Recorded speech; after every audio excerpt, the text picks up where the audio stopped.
Joining me now, Transportation Secretary Sean Duffy. Mr. Secretary, welcome to Fox News Sunday. Thank you, Shannon. I want to start by asking you about the notice to air mission system, or the warning system for pilots that was down overnight. Can you give us an update on where you stand with that? You know, Shannon, before we do that, I just want to extend my deepest condolences to the families that lost loved ones this past week in these air disasters. And I want to say thank you to all the first responders who did such a heroic job on the scene. We are all grateful for them.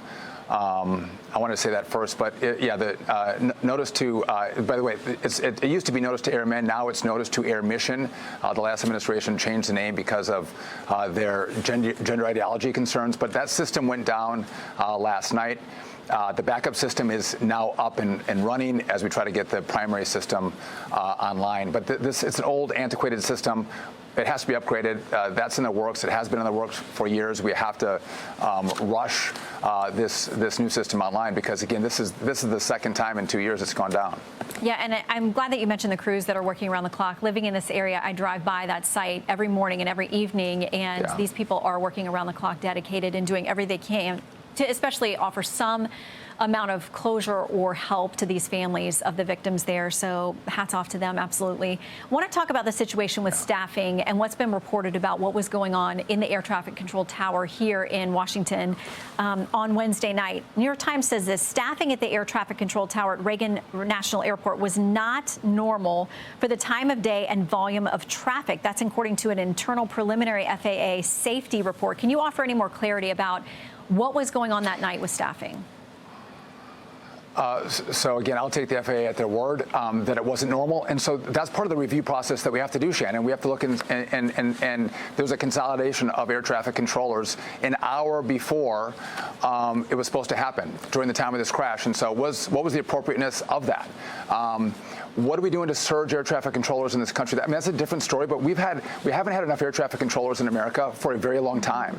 And so we're working with the FAA right now to go, how do we surge the best and the brightest air traffic controllers to get into the academy, to get trained up, and make sure we don't have these staffing issues? Our air traffic controllers, they are stressed out, they're tapped out, they're overworked. That's no excuse. It's just a reality of what we have in the system. So we have a plan that's going to come out to fix the problem. But the issue is you can't flip a switch, Shannon, and get air traffic controllers here tomorrow. It takes years to train them up. But that's one of the questions that we're going to ask is what happened in the tower, what was going on with the staffing, what should have been done, and what was done. What was the language that was used by the air traffic controller? Was it appropriate? Did they appropriately direct traffic consistent with procedures at the FAA? But also we have questions about what was the position of the Black Hawk? Why, the elevation of the Black Hawk? Were the Black Hawk pilots wearing night vision goggles? And if so, why would they flying a mission at 9 o'clock at night through really busy airspace around DCA, as opposed to flying that mission at 1 o'clock in the morning when there's very little traffic around DCA?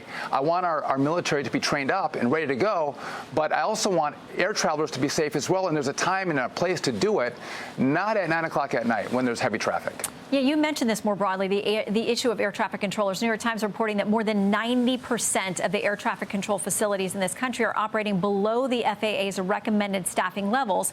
We know last year when the Congress passed a massive FAA reauthorization, they said at that point we were down about 3,000 air traffic controllers. So first question, are our airways and our airports safe? Yeah, they are. We have the safest skies in the whole world. Traveling by air is the safest mode of transportation. And just to that point, if it wasn't safe, if there was an issue with air traffic controllers or staffing that couldn't keep the system and the people safe in it, the FAA would shut it down. So, no, and we have redundancies in place. It's not just air traffic controllers, but we do have technologies on airplanes to keep them separated. So, yeah, no, this is the safest system. Our system does need to be upgraded for sure, and I'll have a conversation about that if you want, but it is safe to fly. So what about, is it a funding issue for having more air traffic controllers? Is it, as you mentioned, the recruiting, the retention issue? Is it a mix of those things?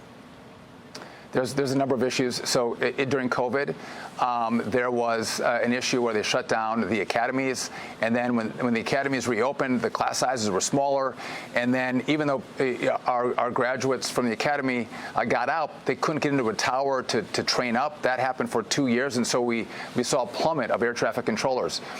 There's a mandatory retirement age for controllers. It's 55 years old. So every year we have people cycling out of the business. We need more young people coming in, and again, you can't focus on diversity, equity, and inclusion when you try to hire air traffic controllers. You focus on the best and the brightest.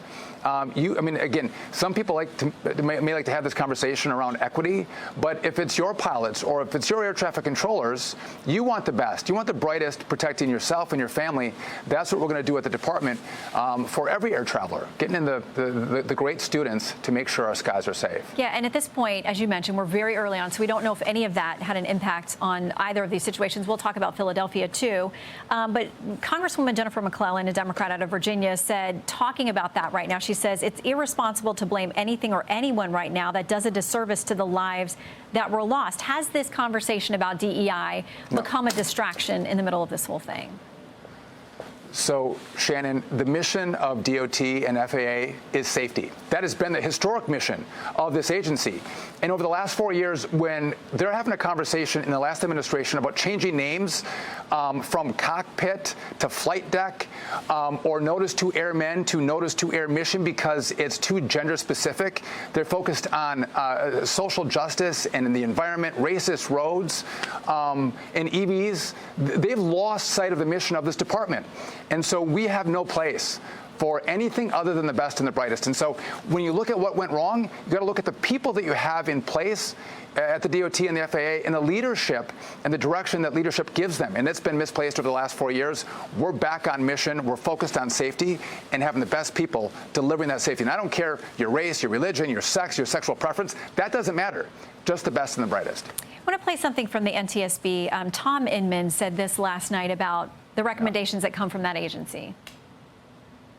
Unfortunately, at some point, all of you are going to be gone. We're still going to have the investigation open. We're going to make recommendations. We go to East Palestine, a community that gets devastated. Still nothing's happened. We have several hundred recommendations open for aviation. You want to do something about it? Adopt the recommendation of the NTSB. You'll save lives. He sounded very frustrated. So when he says NTSB recommendations need to be adopted, who does that mean? Does that mean by Congress, other agencies? What does that mean?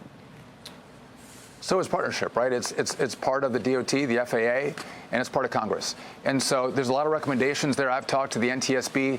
We want to put a list together of the top 10, 15 recommendations that they've made, focus on them, and start to implement them. But Shannon, our air traffic control system, a lot of the technology dates back to World War II. We developed the best technology in this country, and other people use it, but we don't implement it here. So we have to have a conversation with Congress, get their best minds, their best resources to come up with a plan to upgrade the American system. It'll make it more efficient. It'll make it safer. If I hear Donald Trump talk about this once, he's talked about it 10 times, the air traffic control system doesn't work in America as effectively as in other places in the world. Let's upgrade it. We should be the best. And so, again, I need Congress's help on that one. But there's other recommendations that I'm going to work with the NTSB to categorize them as the most important to least important and start to implement. Well, as a member of Congress, you know it can be a heavy lift to get things done over there. Former member, Mr. Secretary, thank you very much. We appreciate your time and wish you all the best in the challenges of this new job. Yeah. Thank you, Shannon.